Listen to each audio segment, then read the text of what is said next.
All right, ready to dive into something a little bit different today. I am always up for a challenge. This one might be, literally and figuratively, cool, cold water swimming. We're going deep on the potential benefits this time. Especially for women. Exactly. And our main source is going to be Benefits of Cold Water Swimming. By Andrew Bromley. He's a triathlete and a pretty serious cold water swimmer, so. Yeah, we're in good hands. He really knows his stuff. In fact, one of the things he dives into is the history of cold water swimming. Oh, interesting. So it's not just like a recent fad. No, not at all. It's a practice with roots in various cultures going back centuries. Wow. So what's driving this, resurgence of interest then? Well, there's definitely a growing desire to connect with nature, I think, and, test our limits. But what's really captivating people are the stories, the anecdotal evidence about the health benefits. I have to admit, the idea of, jumping into icy water. Yeah. But I'm ready to hear more about the science. Bromley features a case study about a 27-year-old woman, right? Yeah, struggling with pretty severe depression. Okay. She'd been on medication for years, limited success. And then she started incorporating cold water swimming into her routine just once a week. Wait, just once a week? Once a week. Supervised, of course. And that made a difference. It's remarkable. Within a month, she was able to start reducing her medication. And after 4 months, she was completely off antidepressants. Wow. That's a powerful story. But, it does make you wonder if other factors might have been at play. Of course. I mean, it's just one case study, but it does raise some interesting questions about the link between cold water exposure and mood. So it's not just anecdotal evidence. There's actual research that backs this up. Oh, yeah. Studies have shown that cold water triggers the release of endorphins and other mood-boosting neurochemicals. Interesting. There was even one study with over 500 outdoor swimmers. They saw significant improvements in mood and well-being. Okay, so there does seem to be something to this whole mood-boosting effect. But, what's the science behind it? What actually happens in our bodies when we take that plunge? Well, it's all about the physiological response to cold. So, your heart rate increases, blood flow is redistributed, and you get that rush of endorphins. It's kind of a physical and mental workout all in one. Exactly. I kind of like the sound of that. What else is going on in there, though? Well, there's a lot happening. Bromley cites one study that found regular outdoor swimmers were 29% less likely to get respiratory infections. Wait, hold on. Less likely to get sick. How does that work? It likely has to do with the body's initial shock response to cold water. It triggers this cascade of changes, including increased blood flow, and a temporary spike in those stress hormones. And over time, this repeated exposure actually strengthens the immune system. Wow. It's fascinating how our bodies adapt, isn't it?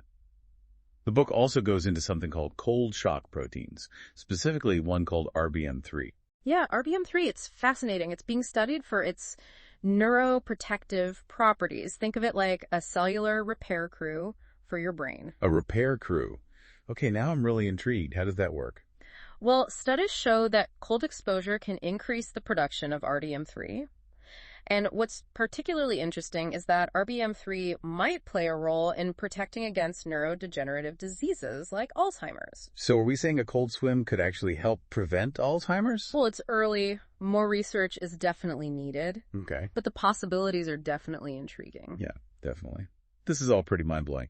But Bromley also highlights some benefits that are especially relevant for women, right? Yeah, absolutely. The book delves into the potential for cold water swimming to ease menopause symptoms. Okay. And even help with, other menstrual issues. Interesting. There's actually a groundbreaking study from University College London. They looked at over 1,000 women and their experiences. Whoa, that's a large study. So what do they find? Well, the results are pretty compelling. Half of the women who were experiencing menopausal symptoms reported a significant reduction in anxiety after incorporating cold water swimming into their routine. Wow, half of the women. That's pretty significant. Did they see any other improvements? Oh, yeah. Many reported fewer mood swings, less fatigue, and a big decrease in the intensity and frequency of hot flashes. Oh. Some even reported a decrease in joint pain. That's incredible. I remember the book even quotes one woman saying, "Cold water is phenomenal. It has saved my life. In the water, I feel invincible." Yeah. You can really see how empowering it could be. It speaks to the profound impact it can have. And it's not just the physical benefits. It's that sense of mental resilience, especially during a time of, significant change. So we've covered a lot about the potential benefits, from mood boost to immune system support and even potential brain protection. It's pretty amazing. But what's the actual experience like? What's it like to swim in cold water? Well, the initial shock can definitely take your breath away. But, as you acclimatize, there's a sense of calm, even euphoria that washes over you. It's quite invigorating. It sounds almost meditative. But I imagine there's a right way and a wrong way to approach it? Oh, absolutely. Bromley emphasizes the importance of starting gradually, especially for beginners. Okay. Don't jump into a freezing lake in the middle of winter. Yeah, that makes sense. So what's the best way to, ease into cold water swimming? Start in the warmer months. Okay. When the water temperatures are more forgiving. And taking cold showers is a great way to kind of get your body accustomed to the temperature change. So baby steps. Yeah. Got it. Safety must be a big concern, right? Huge concern. Never swim alone, especially in cold water. Hypothermia is a real risk. Buddy system is crucial. Makes sense. So we've covered the potential benefits of cold water swimming, especially for women, and we've touched on the importance of approaching it safely. But there's still so much more to explore. The science behind these benefits is complex, it's evolving. This has been fascinating so far, but I think we need to take a short break. Stay with us. When we come back, we'll be exploring more personal stories and diving deeper into those fascinating cold shock proteins. Welcome back. We're going to keep going with our deep dive into the world of cold water swimming.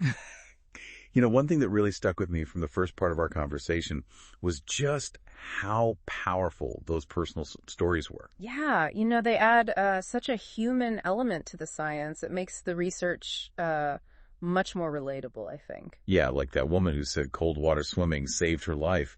It's just inspiring to hear how it's impacting people in such a profound way. Absolutely. It makes you realize that this goes beyond just, physical health. There's a mental and emotional component that's equally powerful. And Bromley actually highlights how cold water swimming often fosters a strong sense of community, too. That makes sense. There's that shared sense of adventure, right, of pushing boundaries together. Exactly. And that social connection can be, incredibly beneficial for mental well-being too.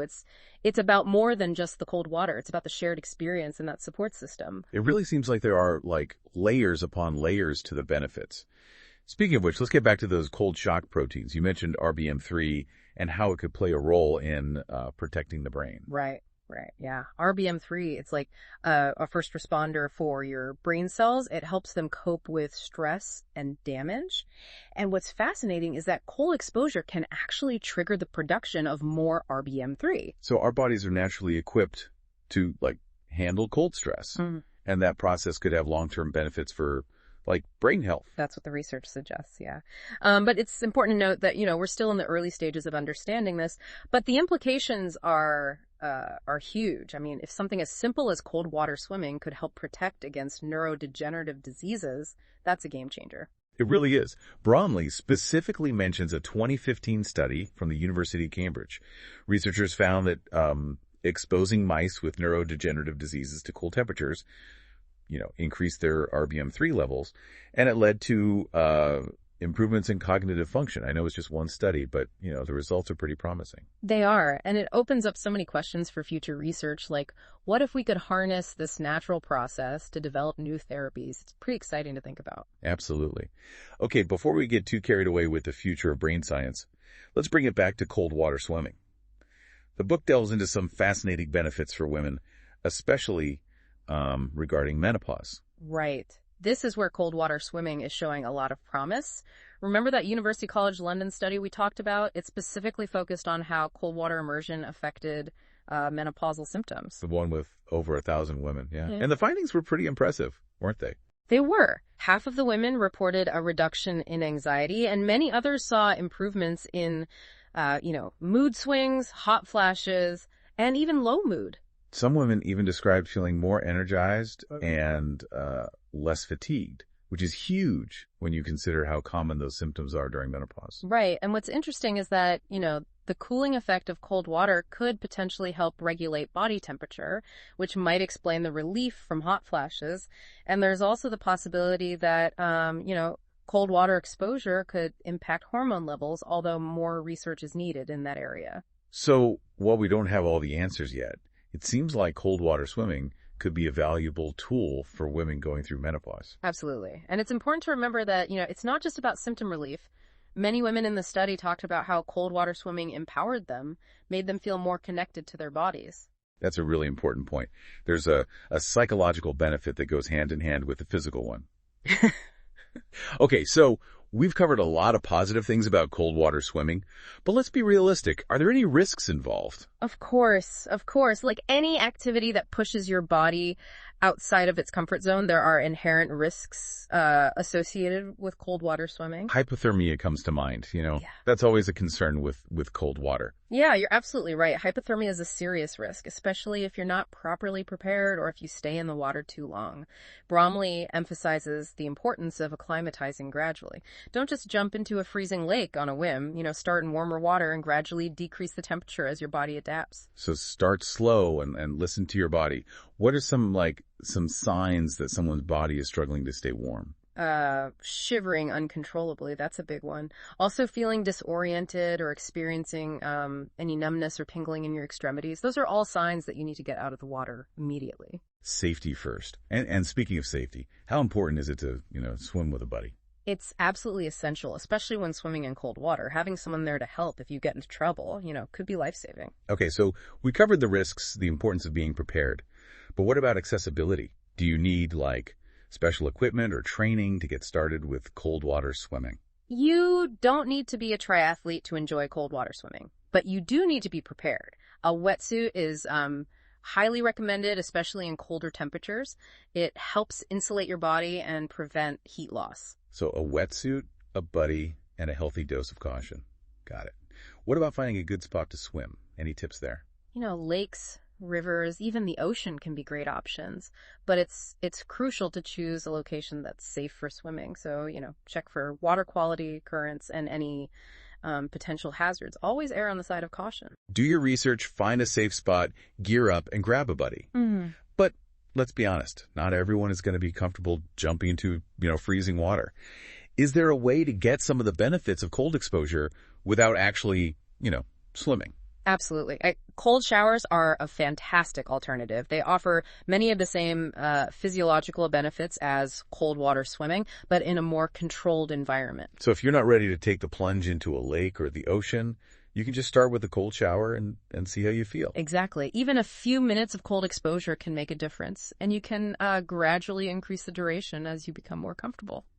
This has been an incredible deep dive so far. We've explored the science behind cold water swimming, the potential benefits, the risks, and even some alternative ways to experience cold exposure. It's been a fascinating conversation. It really has, and it's clear that there's still so much to learn about this incredible practice. Absolutely. The research is ongoing, and new discoveries are being made all the time. Who knows what we'll uncover about the power of cold water immersion in the years to come. Well, before we wrap up this deep dive into the world of cold water swimming, we need to take a quick break. Don't go anywhere.